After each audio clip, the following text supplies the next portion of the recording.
तुमच्या मनात कधी प्रश्न आला आहे का, जर भगवान श्रीराम स्वतः विष्णूंचे अवतार होते तर मग मेघनाथासारख्या राक्षसाचा वध त्यांनी स्वतः का केला नाही? मेघनाथ, ज्याला इंद्रजित म्हणून ओळखले जाते, तो इतका पराक्रमी होता की त्याने स्वर्गाचा राजा इंद्रालाही पराभूत केले होते.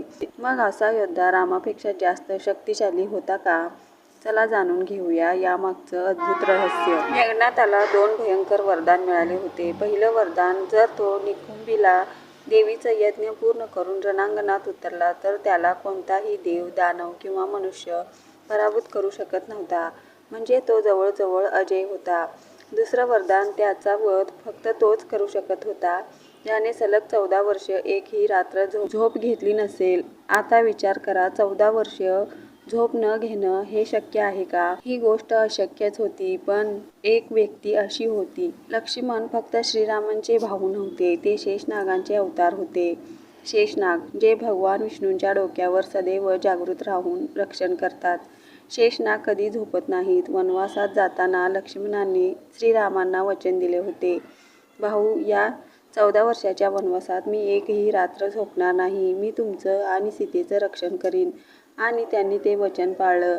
14 वर्षे त्यांनी डोळ्याला डोळा लावला नाही. जेव्हा विभीषणाने रामांना सांगितलं की मेघनाथ निकुंभीला यज्ञ करत आहे, तेव्हा श्रीरामांनी लक्ष्मणांना पाठवलं. कारण रामांना माहीत होतं मेघनाथाचा अंत करण्याची ताकद फक्त लक्ष्मणाकडे आहे. लक्ष्मणांनी युद्धभूमीत मेघनाथाचा सामना केला. भीषण युद्ध झालं.